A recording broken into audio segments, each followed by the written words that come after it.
Okay, I'm live. Yeah. Oh, it went to both. That's why. Right on. That's cool. That's cool. I like it. I like it. Okay. Share this on the social media pages.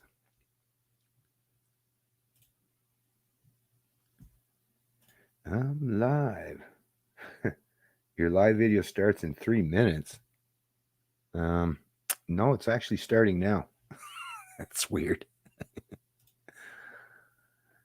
Okay.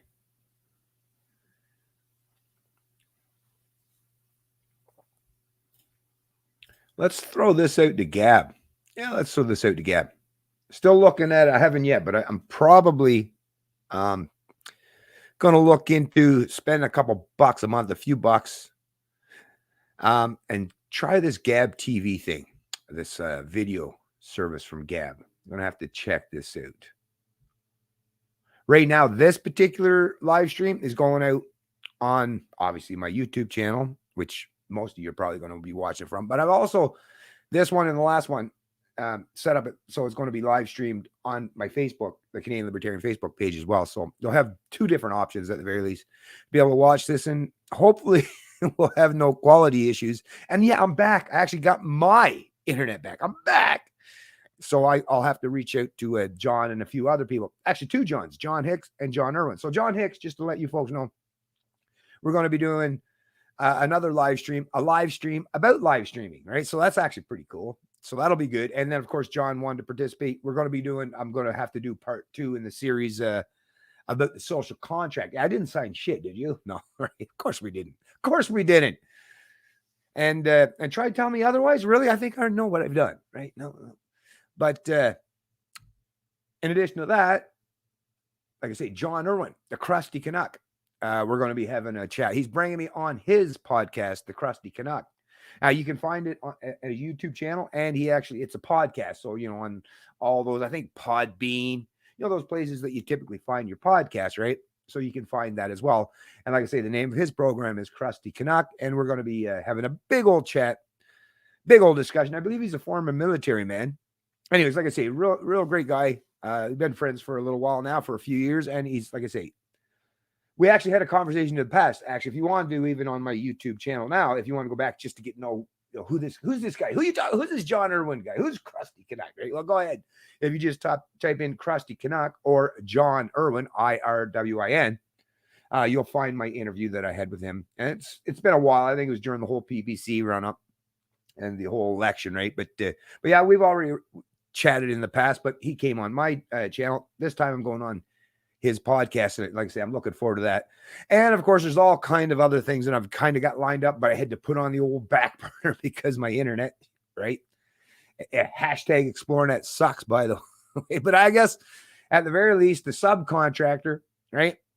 They came out and did the work and got me fixed up. So there's bad news for ExploreNet, not much of a help. Subcontractor, great help, and I'm back up and running. Which is good. Anyway, let's see who we got in here. We got Luke in the chat there so far. What's going on, Luke? How are you, my friend? Doing good?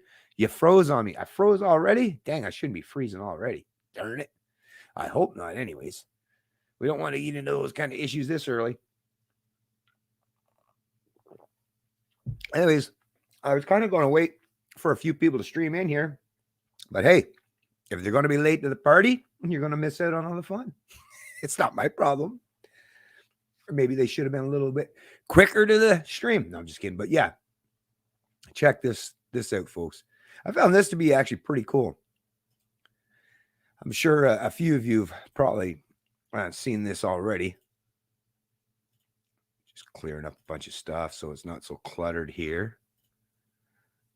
Oh, let me see what Luke's saying here. Nah, that was on my. No worries, Luke. No worries, man. I get it. Anyway, like I say, well, while we're waiting, we're serving Doug Ford his lawsuit. Oh, really? Oh, that's awesome. That's good to know. That's a great thing. Hey, by the way, Luke, if you ever want to, like I say, even right now, I'll even offer if you want to come on the stream, mention this in any way, I'm more than willing to. All you'd have to do is, I guess, on my Facebook page, because you don't want to do it. But I mean, even if you just answer in the comment section that you want me to send you a link, an invite, I can send you an invite, and you can come right on the stream if you want. I'm just putting that out there. But either way, hopefully your lawsuit works out. Hopefully the judge actually respects the Constitution and inherent and inalienable rights, because that's the thing. You have activist judges. It's the problem with people. Like, people are all fallible, right? Humans are not these perfect beings that never make mistakes or have their own internal biases or perspectives or opinions. That's the problem, which is why you should never give a government this kind of power. Give anybody this kind of power. I mean, because once again, you have to be completely idiotic or foolhardy at the very least to think that you can trust people who are actually seeking to be in positions of authority. Like, first and foremost, you got to think about what's their end goal is to seek a position of authority, of power over, ultimately millions or, whatever, however many people in their jurisdiction, right? It's like, I don't know. Can you always trust people that are power hungry type people who seek power, right? That's there seems to be their overwhelming goal in life. I sure as hell, I've met a few of those people, and no, some maybe, and maybe some for a time, but all the time, no, because we all are, once again, susceptible and fallible to turning towards being more authoritarian the more power we're given. Power corrupts, and absolute power corrupts absolutely, right? It's a very true statement. Right on. We are serving it on behalf of Kevin Johnson. He is deputizing the whole group. It will be a big event. Well, that is really, really cool. That is great. Well, definitely keep me up to date and how this is all playing out. In the interim, though, like I say, I just wanted to, let me throw this one on here. Get some pretty cool stuff to deal with today, but I thought this particular video, it's just a short one, would be a pretty good way of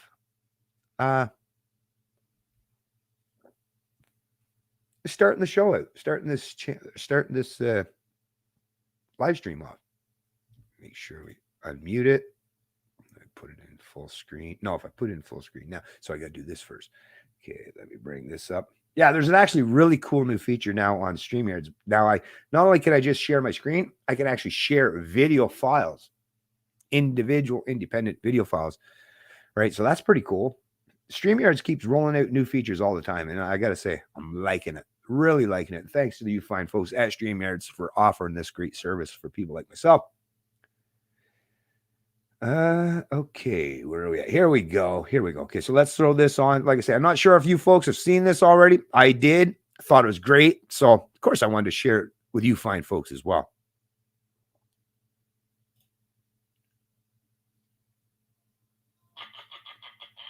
It's just a mask, you guys. Don't be a jerk. It's for the greater good. It's just a vaccine, you guys. Don't be a jerk. It's for the greater good. In 4 months, the U.S. was transformed into an obedient socialist country. Government dictated what events are acceptable to attend. Violent protests that instill fear are okay. But church services, family funerals, and patriotic celebrations are dangerous. And you bought it without a fight. Standing in a graduation line is a safety hazard. Small businesses were forced to close, but crowds to support the corporate money machine at Walmart, Lowe's, and Home Depot are okay. Come on, it's just a mask and safety precautions. How about a little hush money? Here's $2,400 that we stole out of your paycheck in the first place. Enjoy. Buy something with it from a big corporation. Cash is dirty. We can't give change. There's a coin shortage. Use your card. In 4 months, they convince you to use a traceable card for everything. In less than 4 months, government closed public schools, then restructured education under the guise of public safety. In less than 4 months, our government demonstrated how easily people assimilate to guidelines that have no scientific premise whatsoever when you are fearful. In less than 4 months, Our government successfully instilled fear in a majority of the population in America that allows them to control every aspect of your life, including what you eat, where you go, who you see, and your toilet paper. Your toilet The most paper. dangerous and terrifying part. People are not afraid of the government who removed their freedom. They're afraid of their neighbors, family, and friends. And they hate those that won't comply.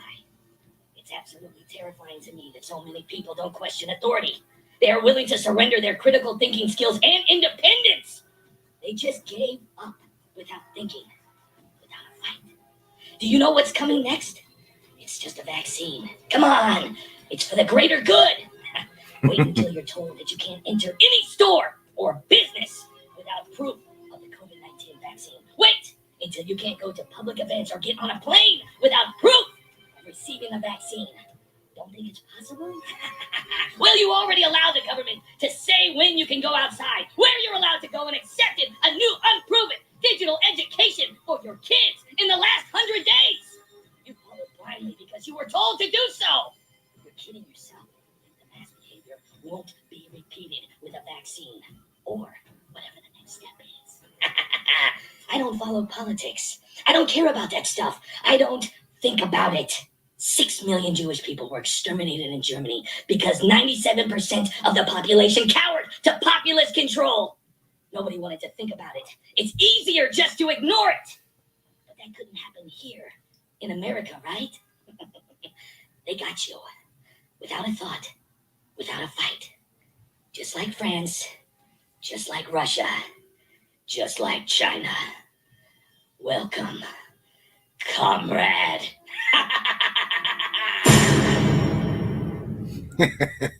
Pretty wild, right? I thought so, anyways. Nice. What's that? That mean? Noise. What a laugh, too, right? That's quite the joke.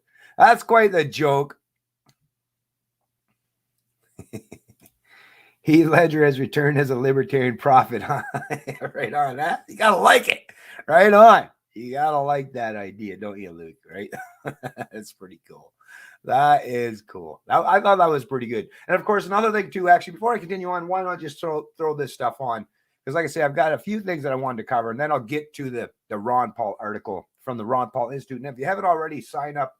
Well, even if you just want to follow their Facebook page, but you can sign up for the newsletter. You know, Ron Paul has his own, obviously, YouTube channel. Of course, this will be in the link of this stream below.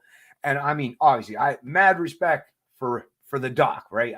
I'm a big fan of Mr. Dr. Ron Paul, the libertarian extraordinaire, the man who played such a key role in people like myself, a Canadian way up here in the far north, right? Far removed from down in the U.S. and part of the, the political system down there.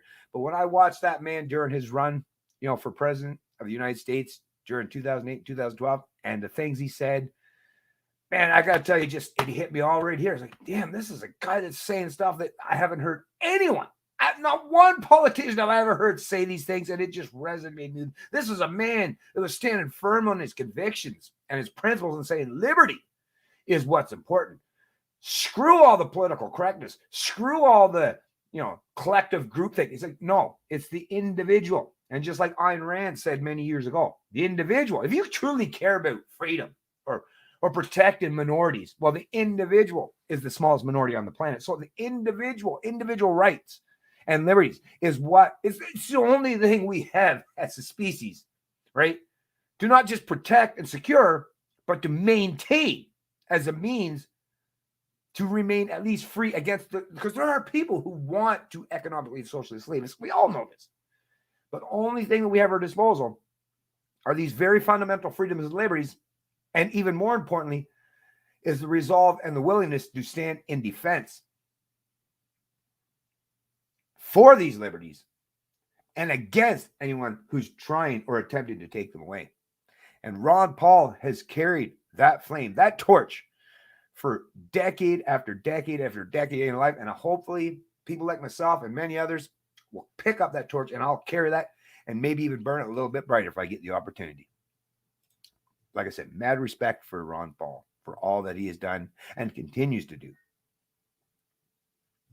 But yeah, check out this, because I never even heard of this individual here, but I got to tell you, a close friend let me know about it. Checked it out. Gotta say, I'm impressed. And I've been saying for a while now Then all this is deductible. that just one second. It's culture. Culture. We need people that are the cultural drivers to be on the side of liberty, right? And what we're seeing, like I say, people in the movies, music, television industry, anything, arts and entertainment. These are people who drive the culture, right? And these are people who you really need to get on board with sport, freedom, and liberty, and inspiring others to do the same. And in this particular instance, I think this gentleman, Tom McDonald, with the song headline Fake Woke, did a great job. So without further ado, let's check it out, shall we?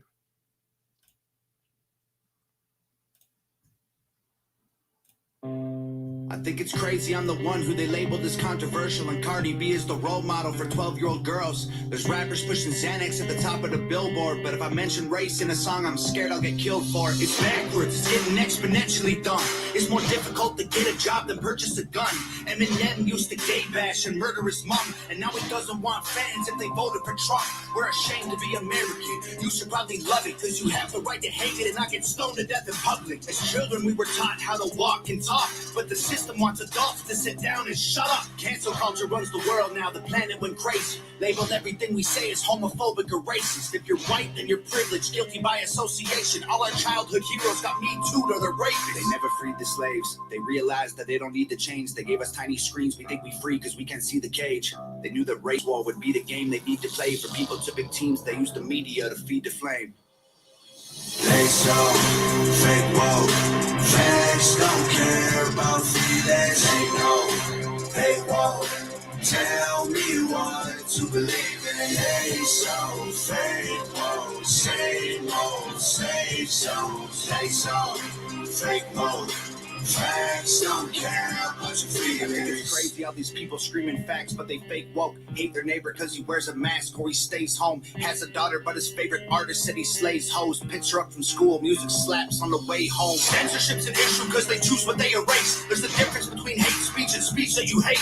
I think Black Lives Matter was the stupidest name, when the system's screwing everyone exactly the same. I just want to spend Thanksgiving Day with food of my family, without being accused of celebrating native casualties. We got so divided, it's black and white and political. Republicans are bigots, libtards if you're liberal. There's riots in our streets and it's just getting worse. Y'all screaming deep on the police, y'all are genius for sure. They're underfunded already, they're way too busy to work.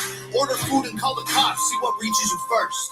Segregation ended, that's a lie in itself. That was a strategy to make us think they were trying to help. They knew that racism was hot if they designed it to sell. Buy up every single box and divide us ourselves. They so fake woke. Facts don't care about feelings. They know they won't tell me what to believe in. They so fake woke. Same old, same songs. They so fake woke. Facts don't care about your Use feelings. violence to get peace and wonder why it isn't working. That's like sleeping with a football team to try and be a virgin. Politicians are for sale and someone always makes the purchase, but you and I cannot afford it. Our democracy is worthless. If a man has mental illness, call him crazy, say it silently. When country's going crazy, we accept it as society. Get sick and take a pill. When the side effects get you high, you get addicted like these rappers dying fighting with sobriety. Censoring the facts turns our children into idiots. They claim it's for our safety. I'll tell you what it really is. Removing information that empowers all the citizens. The truth doesn't damage points of view that are legitimate. They're trying to change amen to amen and women. How we let them make praying a microaggression? Instead of asking God for the strength to keep winning, we cheat to get ahead and then we ask him for forgiveness. Feminism used to be the most righteous of fights, but these days it feels like they secretly hate guys. I don't trust anyone who bleeds for a week and don't die. I'm just kidding, but everything else that I said is right. They so fake woke. Facts don't care about. All right. So what do you think of that one, folks? That's a pretty goddamn good tune as far as I'm concerned. I definitely loving the lyrics, right? And these are the kind of messages, this is the kind of story that resonates. And if you want to reach out and appeal to younger people, right? Rather than I get it, I'll even put myself on the back burner here. Yeah, if you're looking to reach out to young people to inspire them to care about their own personal freedoms, maybe sharing the Canadian Libertarian. I mean, maybe after the fact, right? Maybe sharing a song such as this with them, right? Because I'm telling you, people get inspired in a multitude of ways. And I recognize I'm not going to be able to be conducive to inspiring certain people. Oh, some I will, some I can't. But that's the thing. At the end of the day, it's not about me. It's about the message. It's about standing in defense of our liberties. And how we get there, to me, once again, it's not about claiming personal fame. It's about actually standing on that right side and supporting and promoting anyone who's at least a fellow traveler and heading in the same direction. And this young gentleman here, obviously, that's produced it and created this song and written some really, some pretty amazing lyrics, to be honest with you, and using the terminology woke. So it's going to appeal to the left, the right. People are going to want to hear this stuff. And once they hear that messaging, I mean, come on. Did you get that? I got it. I got a little bit of that. When I was listening to that song, makes you feel good, right? Makes you feel good. There's something about music. There's something about the vibrations and the harmonies of music or poetry that really does inspire the human mind, right? It is that spark that lights the fire inside of us, which is why I keep hammering home time and time again. We need more and more people in the arts and entertainment industry or the media industry in general to get on board and start. And I'm telling you, there's an audience out there for it. All you need to do is step on the stage and pick up the mic, right? And success is just around the corner. If, like I say, if you have the confidence and the ability, it's there for the taking. It's up to you to step outside the bounds of restricted speech or allowable speech and show what that rebellious spirit is truly about. Anyways, I'm going to check and see who else has joined into the stream here. Yeah, I love that. Heath Ledger has returned as a libertarian. Yeah, baby. No book will tell you this. 14 minutes ago, Johnny Bigger, YT, copy, paste. Johnny Bigger. Not sure about this. Oh, it must be a video. Is it pseudoscience? Right on. Tom is awesome. I like it, Leo. I like it. I gotta say, I like it. I'm really liking it. Liberal politics is infused with pop culture celebrity. Yes, and that's why they win and dominate the culture wars, right? So, I mean, you can hate on them for that, but to me, I that's the thing. I'm a little different than some people, and I get that, right? If I see people who are doing things that are successful, now I get. I don't want to pivot to being inherently immoral, right? For the sake of I see that that's successful, but we do recognize at the very least, and you recognize that is. Yeah, the left, they dominate the culture, right? All aspects of arts, entertainment, and our culture. And that's why they are winning the cultural battle and the cultural races these days. The right are not good at this stuff, right? The right are good at like sitting down. They're pencil pushers predominantly. And once again, of course, I'm stereotyping here. There are outliers, exceptions. But once again, it's just we use these generalized statements as long as you're willing to accept the outliers and not stereotype everybody, right? But I mean, come on. General statements are used for a reason, right? Because it is a reflection of reality for the most part. Not perfectly. It's not a perfect construct of reality, but it's pretty good. It's not blurred that bad, right? The left dominates the culture and the right really good at business and economics. But that's the thing. Humans, we need both. We function with both, right? We need we need to be able to trade, barter, right? To live, to heat our homes, to clothe ourselves, right? So we need both sides of those things, which is why, to me, it's like I'm always saying this time again as well, is stop playing this left-right thing where you have to pick one or the other. Because if you set it up with that zero-sum game where it's one side or the other, we all lose. Every single one of us, regardless of the side or your independence or apolitical nature, we all lose, right? And any system or scenario where one side of a political divide has all the power, even they, right? You would think, well, the ones with all the power, they must be just living the greatest lives. Well, I mean, the left has a tremendous amount of power these days, but if they were all living happy, healthy, prosperous lives, do you think they'd be spending so much time out of their day just fucking with everyone else? No, they have that same resentment, and there's perceiving others, especially today, apparently people on the right. And what it is, probably it's that economic resentment, right? People on the left predominantly, and this is once again just a generalized statement, but typically resent people on the right because people on the right tend to be, people who vote conservative tend to be business owners. People on the left are like employees. Right? So there's this always, once again, there's all kinds of overlap and outliers and exceptions there. But we really got to get the point where it's not left, right. It's just freedom. It's just freedom at the end of the day. Stop playing the game. If you're from the left, you want your freedoms, right? Well, if you're from the right, you want your freedoms, right? Well, then how about, here's an idea. You respect that person's sovereignty and their freedoms, and you do the same for them. And you don't have to fucking argue about all these. That's the thing with politics, big government, and having so much effect and control in so many areas and aspects of our life. This is why people feel a need to constantly fight and bicker with each other. Whereas if government had no pretense of authority over most aspects of our life, we wouldn't have no need or concern about what our neighbors voting for, right? Or what our opponents, what's their ideology, or which political party do they align with. You wouldn't give a flying fuck about that shit. Matter of fact, you'd probably get along with your neighbor much better. He's like, yeah, even if that guy likes full-on socialism, well, government's so small that he can dream that, right? He can have wicked dreams about that, wet dreams all night long about it, but it's never going to come to fruition. He's never going to be able to impose that on me as a free market guy because no one has that authority, and they're never going to gain that authority. But in the modern world we live in, big government has given both sides the ability to take and use that proverbial club and beat their opponents over the head with it. So now it's just a race to see who can pick up the club first and batter their opponents. And I mean, think about it. What kind of a society you end up with? Not healthy and prosperous, but battered and beaten. And a battered and beaten society is not only is it not healthy or prosperous, but it's very dangerous.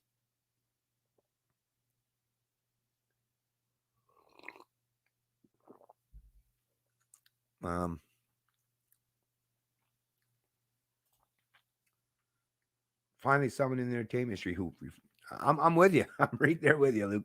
I liked it. With so many issues such as Luciferians, I see libertarianism and utopia. I see libertarianism and utopia. Not quite sure what you're meaning. Oh, as utopia. It's libertarians. I've never lived. It's the thing when people like say this, like, have you ever actually talked to a libertarian and asked them, did you live a utopian life? And it's like, then why do you think that they believe? I don't know. I always wonder, especially if anyone's taken any amount of time, because it's like pseudoscientists. I think you've been around a while. And if you haven't figured this shit yet, that self-ownership, property rights, and that people shouldn't use violence and force and theft against you preemptively, if you can't figure those things out, then I no offense to you, man, but you're a hopeless cause. And you know, I don't like to spend too much time on people who are hopeless causes, because I'd prefer, you know, to spend my time with people who actually can figure these things out, right? So I'm not trying to be rude. I've tried to get away from being mean to people like that are idiots or disagree with me. I've tried to be my best, put on my best self as of late. But I got to tell you, I totally disagree with your synopsis or your summarization of utopia or libertarians as utopians. I'm not utopia. I don't think utopian never in my whole life have I ever dreamed up that there's I just know the only recipe that's ever worked beneficial for me, you know, and I have great relationship with people in my life because I don't use preemptive violence. I just realized the recipe for success, it works, right? It's like, I think that's a good thing to expand upon, right? But anyways, yeah. Oh, thanks. Love the video. Yeah, that was pretty cool, John. I liked it. I got another one, a really good one. I'm just saving it up. I'm wondering actually if I should get all the videos out of the way and then go straight to the Ron Paul thing. Because I got another one. I got to tell you, hey, what's going on? I was looking for you there. Annika, Rico, what's going on? Rico, what's going on? Maybe I'll just actually, check this out. Because now that I see that Annika Rika is in the chat, we got Gato, we got John Hicks in the chat. And yeah, John, if you weren't in here earlier when I was saying, I got my own internet back now. This is actually my first stream with the internet, testing out. Everything seems to be okay so far, anyways. But yeah, so I'm ready to get back and doing our live streams, and I'll talk to you about that a little bit later. But yeah, so now that we're getting a few of you folks in here, let me get this other video that I was talking about, get this queued up, and then I'll get into the whole Ron Paul thing, which, like I say, really great. Loving it. But this, I watched it. This one's going to be a little bit longer here, folks. Oh my God. Should I try to do the whole thing with this thing? Oh, sketchy. No, I think I'll probably just end up turning it around again. There we go. But yeah, and definitely check out this channel. I've been subscribed to this channel for quite a while, and they put out some freaking excellent content. And if you look at the amazing amount of editing, Grammarly does more than that went into this, it's just phenomenal, and kudos. And I'm definitely obviously going to place a link to this in the description of the stream as well. But wow, impressive. That's one thing about I keep recognizing, which is why I have so much respect for libertarians, is hardworking, amazing, articulate, just like I say, just for the most part, great people. Some of them, a little bit rough around the edges. That's the thing. A libertarian is not going to be, your typical docile, conformist, boring type of person. They're going to come with a little bit of extra caveats, and right. They're the reason why we perceive ourselves as not exactly in line with the rest of our peers, because we've probably recognized most of our lives we're a little bit different, maybe in some way, right? In a multitude of ways, and that's okay. That's the thing about being human beings. We're not NPCs. We are all sovereign individual. We have our own unique characteristics. I love that about human beings, the fact that we are so diverse, right? And not just in our skin color, or hair color, or all that stuff, but I mean even in the things that resonate with us, the important ideas, the philosophical concepts, the principles, all these things. It's amazing how genuinely diverse humans can be, which is why anything that works out to be anything that's a one size fits all, I mean, it's never, ever going to work. It's never going to work. And this kind of knowledge has been around for a long time. And this video is just one more proof of that fact. So without further ado, here we go.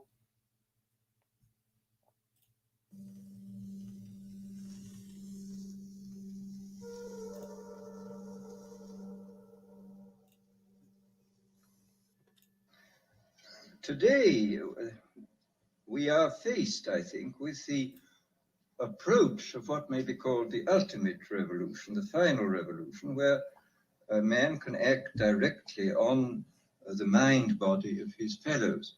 Well, needless to say, some kind of direct action on human mind bodies has been going on since the beginning of time. But this has generally been of a violent nature. The techniques of terrorism have been known from time immemorial, and people have employed them with more or less ingenuity, sometimes with the utmost crudity, sometimes with a good deal of skill acquired by a process of trial and error, finding out what the best ways of using torture, imprisonment, constraints of various kinds. But as I think it was Metternich said many years ago, you can do everything with bayonets except sit on them. That if you are going to control any population for any length of time, you must have some measure of consent. It's exceedingly difficult to see how pure terrorism can function indefinitely. It can function for a fairly long time, but I think sooner or later you have to bring in an element of persuasion, an element of getting people to consent to what is happening to them. Well, it seems to me that the nature of the ultimate revolution with which we are now faced is precisely this, that we are in process of developing a whole series of techniques which will enable the controlling oligarchy, who have always existed and presumably always will exist, to get people actually to love their servitude. This is seems to me the ultimate in malevolent revolution, shall we say. and that there seems to be a general movement in the direction of this kind of ultimate revolution, this method of control by which people can be made to enjoy a state of affairs which, by any decent standard, they ought not to enjoy. The enjoyment of servitude. And first, let me talk about a little bit about the improvement even in the techniques of terrorism. I think there have been improvements. Pavlov, after all, made some extremely profound observations, both on animals and on human beings. And he found, among other things, that conditioning techniques applied to animals or humans in a state either of psychological or physical stress sank in, so to say, very deeply into the mind body of the creature, and were extremely difficult to get rid of, that they seem to be embedded more deeply than other forms of conditioning. In this context, I would like to mention the extremely interesting chapters in Dr. William Sargent's Battle for the Mind, where he points out how intuitively some of the great religious teachers, leaders of the past, hit on the Pavlovian method. He speaks specifically of Wesley's method of producing conversions, which were essentially based upon a technique of heightening psychological stress to the limit by talking about hellfire, and so making people extremely vulnerable to suggestion, and then suddenly releasing this stress by offering hopes of heaven. And this is a very interesting chapter of showing how completely, on purely intuitive and empirical grounds, a skilled natural psychologist, as Wesley was, could discover these Pavlovian methods. Well, as I say, we now know the reason why these techniques worked, and there is no doubt at all that we can, if we want to, carry them much further than was possible in the past. And of course, in the recent history of brainwashing, both as applied to prisoners of war and to the lower personnel within the Communist Party in China, we see that the Pavlovian methods have been applied systematically and evidently with extraordinary efficacy. I mean, I think there can be no doubt that by the application of these methods, a very large army of totally devoted people has been created. The conditioning has been driven in, so to say, by kind of psychological iontophoresis into the very depths of the people's being, and has got so deep that it's very difficult for it ever to be rooted out. And these methods, I think, are a real refinement on the older methods of terror, because they combine methods of terror with methods of acceptance, method that the person who he is subjected to a form of terroristic stress, but for the purpose of inducing a kind of voluntary, quotes, acceptance of the state and the psychological state into which he has been driven, and the state of affairs within which he finds himself. So that, as I say, there has been, I think, a definite improvement, shall we say, even in the techniques of terrorism. Well, then we come to the consideration of other techniques, of non-terroristic techniques for inducing consent and for inducing people to love their servitude. First of all, there are the methods connected with straight suggestion and hypnosis. I think we know much more about this subject than was known in the past. Mm-hmm. People, of course, have always known about suggestion, and although they didn't know the word hypnosis, they certainly practiced it. But we now, I think, know pretty clearly the sort of statistical structure of a population in regard to its suggestibility. It's very interesting when you look at the findings in different fields. I mean, in the field of hypnosis, in the field of administering placebos, for example, in the field of general suggestion in states of drowsiness or of light sleep, you will find the same sorts of orders of magnitude continually cropping up. You will find, for example, that the experienced hypnotists will tell one that the number of people, the percentage of people who can be hypnotized with the utmost facility, just like that, is about 20%. That about a corresponding number at the other end of the scale are very, very difficult or almost impossible to hypnotize. And that in between there lies a large mass of people who can, with more or less difficulty. Obviously, those of us in this stream would find ourselves in that can't be hypnotized 20%, right? But is it really 20% anymore? I would say the number seems to have skewed much smaller. Crop up again, for example, in relation to the administration of placebos. A big experiment was carried out 3 or 4 years ago in the General Hospital in Boston on post-operative cases where several hundred men and women suffering comparable kinds of pain after serious operations were given injections whenever they asked for them, whenever the pain got bad, and the injections 50% of the time were of morphine, and 50% of the time were of distilled water. And about 20% of those who went through the experiment, about 20% of them got just as much relief from the distilled water as from the morphia. About 20% got no relief from the distilled water, and in between were those who got some relief or got relief occasionally. So here again we see the same sort of distribution. And I suspect also that it would not be at all difficult to recognize in very early childhood who were those who were extremely suggestible, who were those who were extremely unsuggestible, and who were those who occupied the intermediate space. Quite clearly, if everybody were extremely unsuggestible, organized society would be quite impossible. And if everybody were extremely suggestible, then dictatorship would be absolutely inevitable. I mean, it's very fortunate we have people who are moderately suggestible in the majority and who therefore preserve us from dictatorship, but do permit organized society to be formed.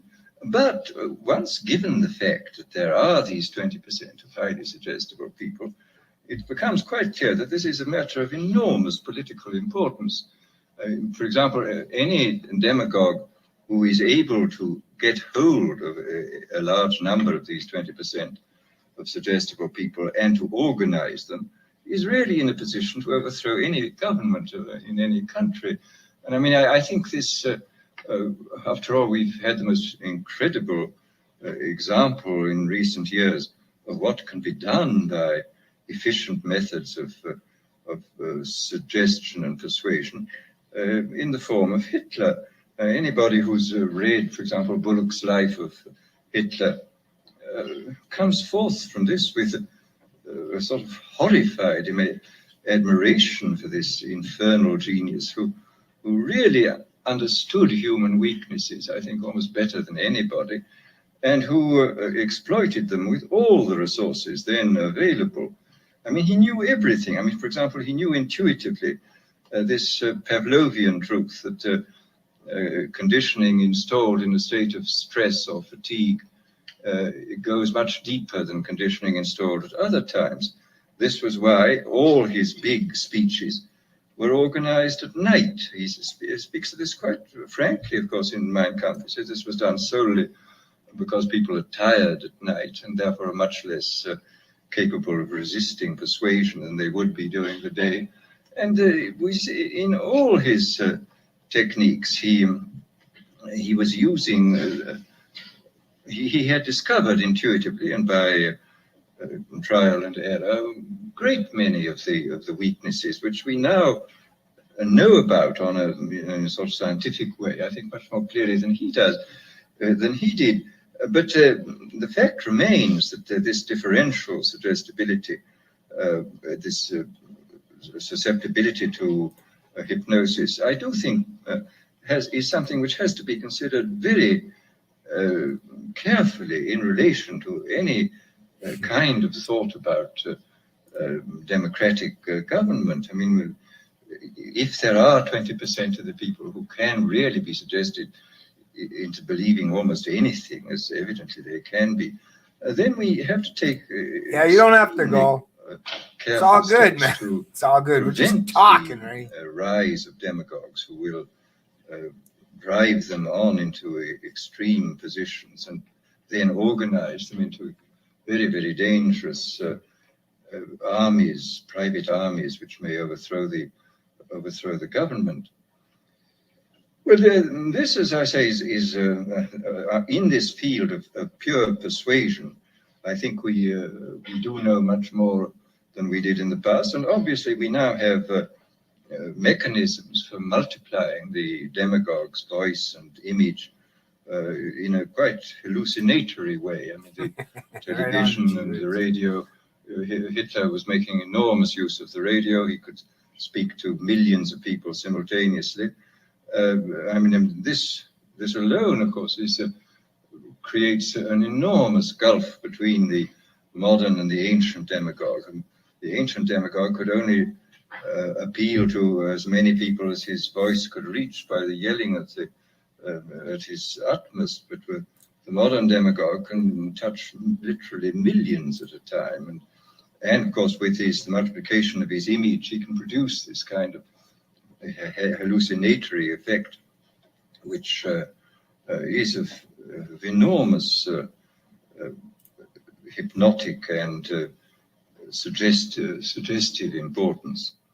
In these techniques, where the object of application is the human being, you're obviously up against the most dangerous situation. And what will be the temptation for those in power? I mean, after all, we pray regularly not to be led into temptation, and this is a very profound and important prayer. I mean, experience sadly shows that if we are tempted long enough and strongly enough, we almost invariably succumb, and that the whole process of setting up a decent society is essentially setting up a society in which temptations to abuse power and shall be reduced to a minimum. But these new techniques, I think, do constitute a series of very powerful temptations, which to those in authority may finally turn out to be irresistible. I hope not, but I think what you say is something which we have to think about. I mean, that this might be applied with justification, as you say, in the highest patriotic and moral terms, even in democratic societies. I trust not, but one never knows. In our world, there will be no emotions except fear, rage, triumph, and self-abasement. The sex instinct will be eradicated. We shall abolish the orgasm. There will be no loyalty except loyalty to the party. But always there will be the intoxication of power. Always, at every moment, there will be the thrill of victory, the sensation of trampling on an enemy who is helpless. If you want a picture of the future, imagine a boot stamping on a human face forever. The moral to be drawn from this dangerous nightmare situation is a simple one. Don't let it happen. It depends on you.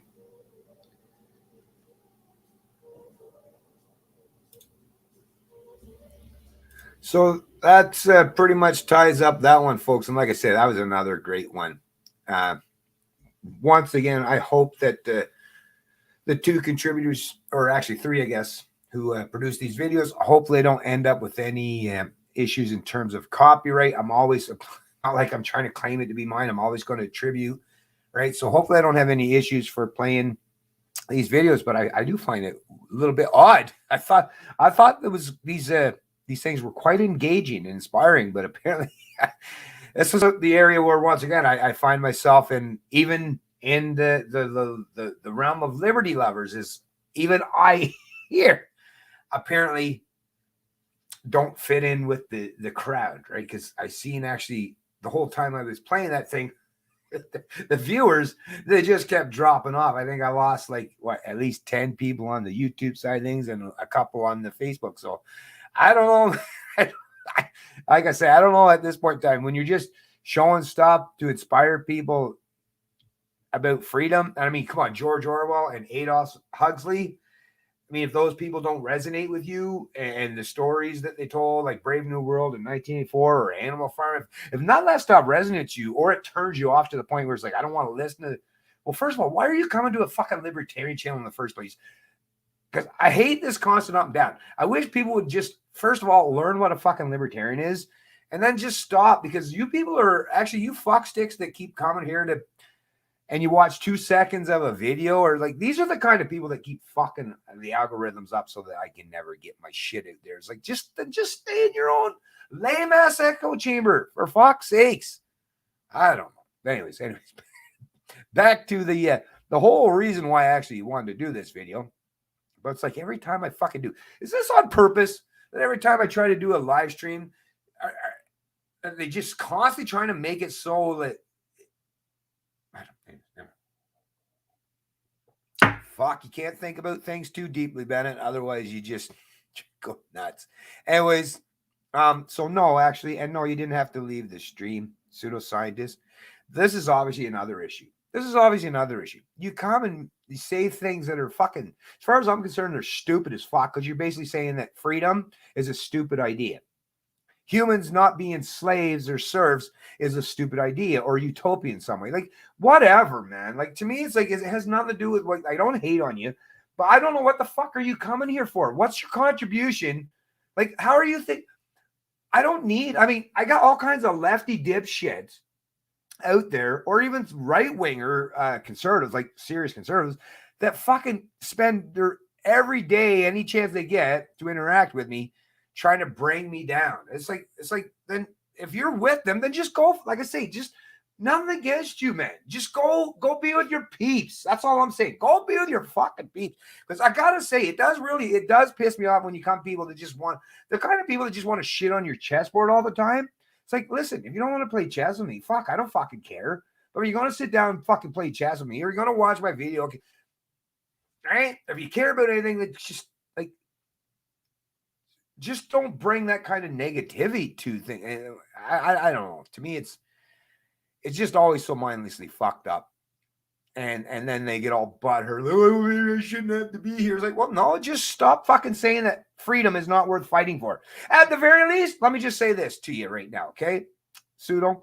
Stop fucking saying stupid shit that freedom isn't worth fucking fighting for, or that it's utopian. I'm not talking about like socialism where we can all just live without ever having to work. A libertarian doesn't put forth anything. First of all, can you talk to, I'm a libertarian. I'm an individual. Pseudo. What about me promotes utopianism? Stop using the term libertarian as if to point to, you're on my fucking channel. Can you say what hell I promote that's utopian or not grounded in reality? Could you at least just deal with me as an individual? That's the fucking point of libertarianism, is stop talking about collective bullshit. You can do that, but when you're on a channel dealing with an individual, how about you actually talk to the individual? I've offered in the past, I'll offer you right now. I'll bring you onto the channel, give you all kinds of time. You can spew whatever you want. Matter of fact, I'll even give you the time to insult me if that's something that you feel like you need to get off your chest or something. I don't care. I really don't. But yeah, it does annoy the living fuck. I mean, when people come around saying that libertarianism, being free, because it's not collectivism, it's not socialism, it's not communism, it's not fascism. It's just leave me the fuck alone. That's all it is. Oh, utopian. It's like, okay, whatever. That, right? I don't know. I mean, that's the thing. How are we ever going to get anywhere when people that are even supposed to be in the liberty movement don't even understand that, like, these simple concepts? Or that's the thing. I have to question, because I've seen you for, are you fucking dumb? And if you're dumb, acknowledge your limitations in your capacity to think critically and stay in your fucking lane, fuck stick. I do. When there's something that I don't know about, it's like, okay, I'll just stay in my lane. I'll just stay in my lane. But I don't know what the fuck is wrong with people these days. They don't know how to stay in their lane. They just, anyways, don't even get me on a fucking rant. Don't even get me going there. God, fucking annoying fucks. Tell you the truth, at this point, even if he is gone from the stream, does it really bother me? No. Sorry, folks. Sorry. It's annoying, right?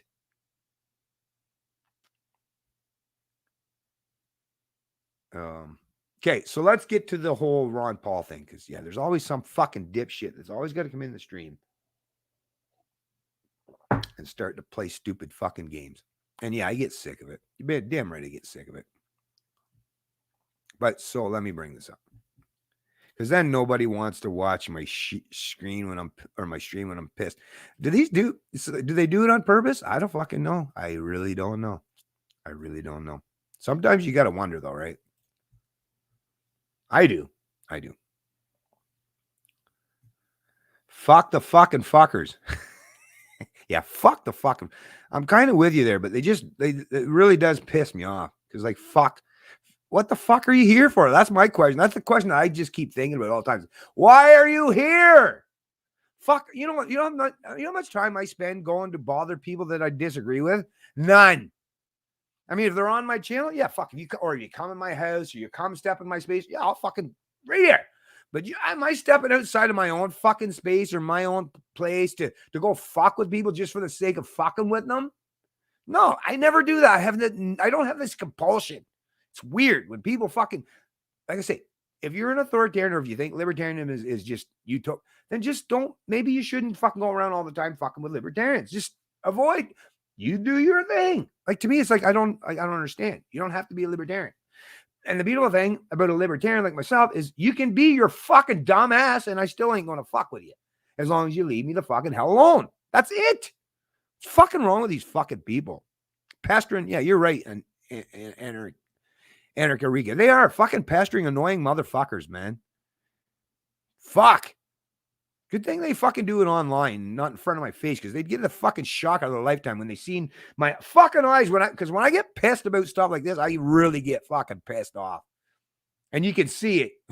Right? It's not hard. Matter of fact, if you're standing in front of me, you could probably fucking feel the waves fucking resonating with me, right? Because yeah, that shit pisses me off. I'm trying to do something here. It's like, fuck off, stop biting at my ankles, go away,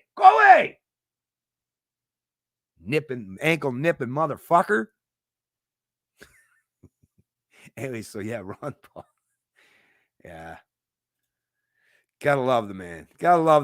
Oh, you don't have to, but he's definitely a respectable individual. So the authoritarian and the libertarian. And like I say, I read this, really resonated with me. And this is by Chris Rossini. So let me even throw on the old glasses.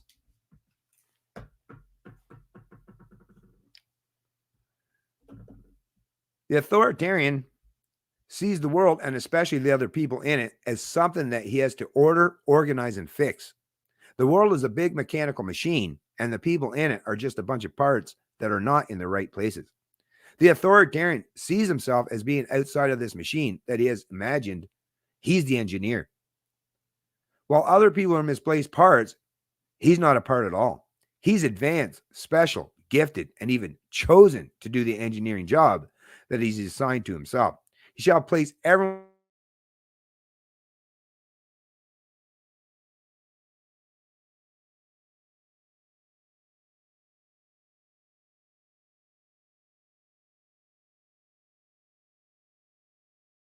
There will not be no fighting, no sadness, no poverty.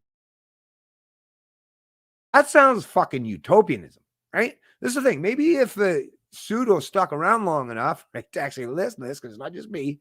You know, people like Ron Paul think about this stuff too, and this will give you the difference, right? Maybe this would have helped you out a little bit, right?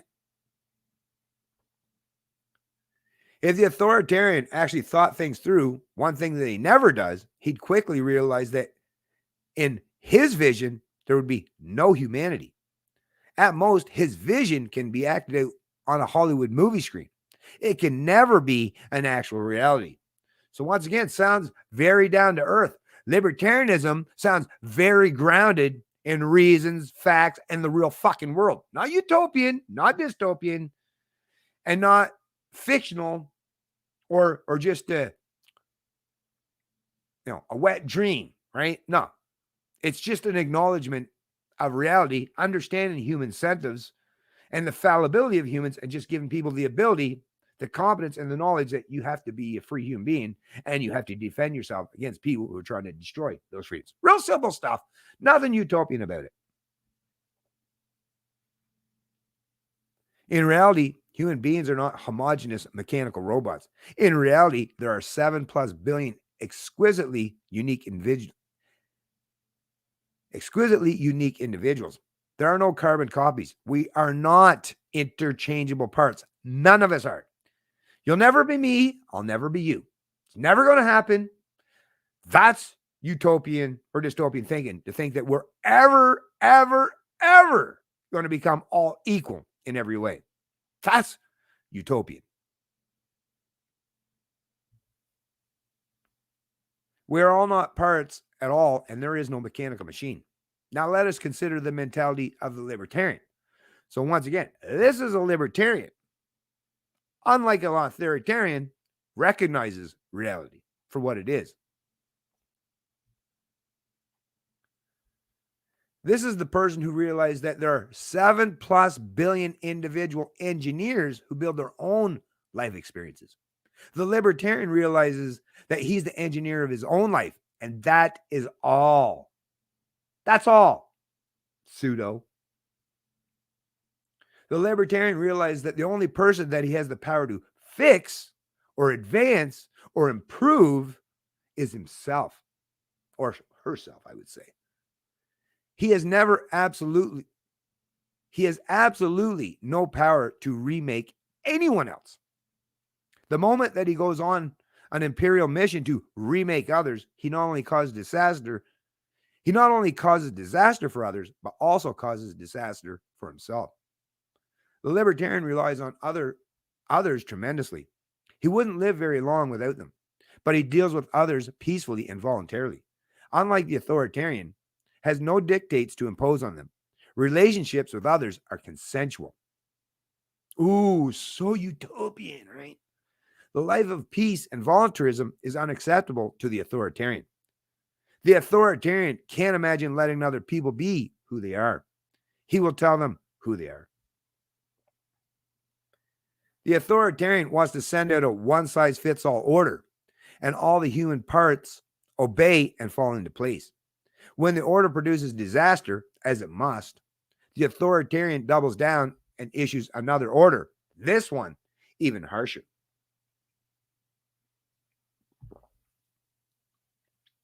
As the disasters multiply exponentially, the authoritarian begins to get violent. Just beat them harder. At that point, the disasters pile up rapidly and in every direction. Right? And this, I'm sure, will resonate with people, not just on the micro, but the macro scale. So in your family structure and your society structure, right? If your family, your authoritarian mommy or daddy, they just figured that just beating you harder was the means to make you a better person, well, it didn't, right? They just caused more damage to you, right? Now, there are outliers, exceptions, and people who do become better people as a result, or not as a result, but even in the face of such violence, oppression, and top-down authoritarianism being opposed upon them. But as we've seen on the flip side of that, many people succumb to just doing the exact same thing because they realize that that's the only way to thrive and survive in society. When you recognize, or you've been raised in an environment or an atmosphere where might makes right, and it's been proven to be an effective strategy for survival and to thrive in your society, well, that's why more and more people are pivoting to using violence, force, and oppression as their means to an end.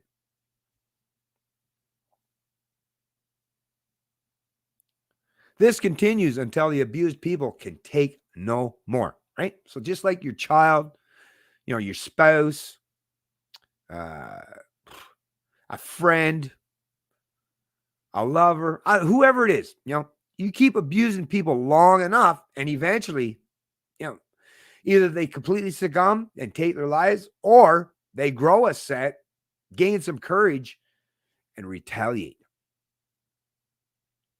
The libertarian would never, ever think of trying to impose one-size-fits-all orders on others. Of course, it produces disaster. This is a world of unique individuals. One size does not exist. Yes, if you have a mechanical factory filled with identical robots, you can order all the robots to do the exact same thing, and it will work. But one size fits all cannot work on humans. And so we have two fundamental ways of dealing with one another. The imperial, I'm going to remake you way, and the voluntary live and let live way. So a libertarian obviously adopts the live and let live. You do you, and I'll do me.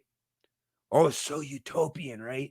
Oh, come on. What's utopian? There's not a damn thing utopian about, hey, you do you, and I'll do me. It's actually a really good strategy in life, and I think more and more people should adopt it. But what about the fighting, the poverty, the want, the sadness? What about the vision of eradicating these and ushering in the frozen state of perfection? These are at least noble goals, aren't they? Well, all ends or goals can only be accomplished with the proper means. Authoritarian means have always escalated the suffering. They have never reduced them and never will. On the flip side, when people deal with one another voluntarily and peacefully without imposing their will by force, the suffering lessens. It's really simple stuff that, like I say, people should be able to understand. But decades, many years of indoctrination teaches people to think the exact opposite of this. But yeah, we're the dystopians or utopians, right? When there is freedom, human life flourishes. When there is tyranny, human life shrivels. So the means chosen by authoritarians are always insufficient and will never accomplish the stated goals. As far as eliminating fighting, poverty, and sickness completely, that is not in the cards. For to be human is to continually solve problems. You have an itch, you scratch it. Thirsty, you get a drink. Hungry, you eat. Cold, put on a jacket. Not enough money, get a job. Want a lot of money? Satisfy an urgent demand of consumers. Human life is constant problem solving. Big problems and small problems, expected problems and unexpected problems, all day, every day of your life. So to imagine a state where there are no problems whatsoever is to imagine yourself not being a human being and there not being a humanity at all. A frozen state of perfection for the human race, as envisioned by authoritarians, is a delusion. Authoritarians act out on these delusions and produce disaster. No exceptions. The best that can be done is to ease the suffering, to lessen the fighting, to decrease the poverty. And for this, there can only be one way. Individual liberty. God bless you, Ron Paul. And I definitely agree wholeheartedly with that. And there's not one thing about this entire article which kind of makes you fucking wonder. Like, hope you stuck around and listen to this. There's not one thing contained within this article that would ever suggest that libertarianism is about utopianism or some false beliefs that are based on things that aren't even remotely connected with the real world. No. Libertarians totally, trust me when I fucking say, as a libertarian, I recognize that big old nasty real world around me. Don't try to pretend that I can somehow magically construct it in any way, shape, or form other than all a libertarian like myself saying at the end of the day, you fucking fuckers do your thing. All I'm saying is when you're dealing with me, social economically, if you don't fucking treat me with dignity and respect and use voluntary means as a means to an end, yeah, you're fucking with people that, yeah, I understand what tyranny is. I understand what's wrong, and I will definitely fight for it. That's all. That's all, because I understand what freedom, what liberty entails. That's what it is, right? No speculation to think that, oh, I'm just gonna take on entire armies and be able to overwhelm them with the power of liberty. Like, no. But even if I died in the first skirmish, right, or a conflict or encounter with my foes, I'd still die with dignity and self-respect because I was fighting for the right thing. Not because I believe that, well, I'm going to be protected. Bullets would somehow fly past me, right? Or nobody can even touch their hands on me because I have some magical power. No, none of that. Nothing. Just pure, grounded, reality-based, logical, consistent, objective thinking. That's it. But once again, to suggest that libertarians are the utopians, like, I don't know. What are you? What I should have asked is pseudoscientists. Okay, if you're not libertarian and libertarians are the utopians, well, what the fuck? How do you identify? What are your goals? What are your aspirations? What are your principles? I mean, I'd love to, but that would require an actual long-form conversation. But I'm pretty sure that pseudoscientists, as with most people, would never want to even take 1 minute of their day to engage with me. Probably why? Because I'd either make them really look stupid, or they'd have to own up and say, no, you're right, Bennett, which is usually what ends up happening either way. And that's the thing. But some people want to be able to play both sides of the fence, pretend that they care about freedom and liberty, but hate on liberty and libertarians. Like, I don't know how you try to square that round peg, but it doesn't work for me. And I don't have much respect for people who play games with this. Yeah, voluntarism is anarchism. Exactly. It's just simple stuff. Just don't use force or violence as your mean to an end. Anyways, it looks like it was a pretty quiet day today on the old stream. I guess everyone's probably busy. It is Friday after all. But thanks for all you folks, or the small amount of you folks that did join up. And I'm going to keep saying this every time. Yeah, because, it's just not enough. Like I say, 12 and 5, at most, 20 people. By the time the stream is done, uploaded, did the processing, all that thing. And by tomorrow, I might get, if I'm lucky, a couple hundred views out of 38 million people. So, it is what it is. And people think, oh, well, you're just all about the views. No, but the views, you fuck sticks. Those of you who say, well, Bennett only cares about the views or the subscriber count. Well, because that's some. Do you not use metrics, data, or anything to determine how effective you are? Like, what the fuck is wrong with people? Have you ever been competitive? Have you ever could you imagine playing a hockey game and not keeping score of how many goals people get? How are you gonna know who's winning? How are you gonna know where people are at, right? How are you gonna know the competence or the level of success? How are you gonna know anything without any metrics or data to determine any of this shit, right? And the metrics and data for libertarians, or people like myself on social media, is that nobody respects you. Nobody wants to listen to you. Sit down, shut the fuck up, and jump on board the authoritarian train. I'm telling you, it's never going to happen. Even if it gets to the point where I have one person watch me, and I've been there. Listen, me and my son have done live streams that went on for hours with one person. Actually, we had one live stream where there was zero, and it went to one time, and it went back to zero. I'm still fucking going to do it. It ain't going to stop me.